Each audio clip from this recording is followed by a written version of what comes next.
ዛሬ የምንመለከተው ርዕስ የሁላችንንም ሕይወት ሊለውጥ የሚችል ነው። ጀግና ስንል ፊልም ላይ የሚታየውን ልዕለ ኃይል ያለው ሰው ማለታችን አይደለም።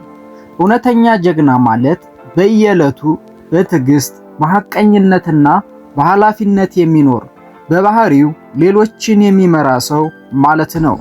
ታዲያ የእውነተኛ ጀግና ወንድ ልማዶች ምንድናቸው?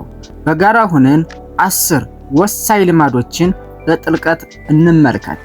አብራችሁን ቆዩ። Subscribe to my channel. ክፍል 1 የአእምሮ እና የውስጥ ጥንካሬ ልማዶች። አንደኛ፣ ግልጽ ዓላማን በየዕለቱ መግለጽ። ጀግና ወንድ ዝም ብሎ አይንቀሳቀስም። ማለዳ ከእንቅልፉ ሲነቃ ዛሬ ሕይወቴን በተሻለ መልኩ የሚለውጠው አንድ ተግባር ምንድነው ብሎ ይጠይቃል። ግልጽ ዓላማ የሕይወት ኮምፓስ ነው። ግብ የሌለው መርከብ በየትኛውም ንፋስ ይነዳል። የጀግና ወንድ ልማድ ግን የት እንደሚሄድ በትክክል ያውቃል። ይህ ልማድ ጊዜን ከማባከን ያድናል፣ ትኩረት ይጨምራል፣ እናም እያንዳንዱን ቀን ትርጉም ባለው ነገር እንዲሞላ ያደርጋል። ሁለተኛ፣ ቋሚ ትምህርት እና የእውቀት ፍለጋ። እውነተኛ ጥንካሬ በአካል ብቻ ሳይሆን በአእምሮም ጭምር ነው። ጀግና ወንድ ሁሉንም አውቃለሁ ከሚል አስተሳሰብ ይልቅ ሁልጊዜ መማር እችላለሁ ብሎ ያምናል።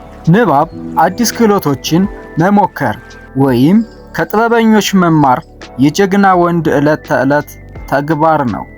ዓለም በፍጥነት በሚለዋወጥበት በዚህ ዘመን የእውቀት ጥማት ወሳኝ ነው። እውቀት ኃይል ነው። ያንን ኃይል በየቀኑ መሙላት ጀግናነት ነው። ሶስተኛ፣ ራስን መገምገም እና የሐቀኝነት መስታወት። በየምሽቱ ወይም በየሳምንቱ ያለፈውን ቀን ወይም ሳምንት በእውነት ይገመግማል። የት ስህተት ሰራሁ? ነገ ምን ላሻሽል እችላለሁ? ከራስ ጋር ሐቀኛ መሆን የጀግንነት የመጀመሪያው ምልክት ነው። ውድቀትን ለሌላ ማላከክ የደካሞች ልማድ ነው። ጀግና ወንድ ግን የኃላፊነት ሙሉ ክብደት በትከሻው ላይ ይወስዳል። ስህተቱን አምኖ ይሻሻላል። ይህ ልማድ የውስጥ ጥንካሬን ይገነባልና ስህተትን ወደ ትምህርት ይለውጣል። ክፍል 2 የአካል ብቃትና የኃይል ልማዶች። አራተኛ፣ የአካል ብቃት እንቅስቃሴን ቅድሚያ መስጠት። አካሉ የአእምሮን ቤተ መቅደስ ነው። ጀግና ወንድ የአካሉን ጤንነት እንደ ትልቅ ኃላፊነት ይቆጣጠራል። የአካል እንቅስቃሴ ስሜትን የሚያረጋጋ ኬሚካሎችን ወደ አንጎል እንዲለቀቅ ያደርጋል። ይህም ውሳኔ አሰጣጥን ያሻሽላል። ጀግና ወንድ ቤተሰቡን፣ ስራውን እና ራሱን ለማገልገል እንዲችል ኃይል ያስፈልገዋል። ይህ ኃይል የሚገኘው በቋሚ የአካል ብቃት እንቅስቃሴ ነው። አምስተኛ፣ ጥራት ያለው እረፍትና እንቅልፍ።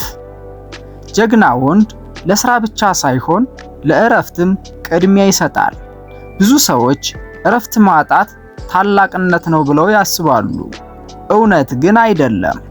በቂ እንቅልፍ የአእምሯችንን ዳግም ማስጀመር ሪቦት ቁልፍ ነው። ያረፈ አእምሮ ግልጽ ፈጣሪና ለችግሮች ፈጣን መፍትሄ ይሰጣል። የጀግና ወንድ ውሳኔዎች በድካም ሳይሆን በንቃት የተሰጡ ናቸው።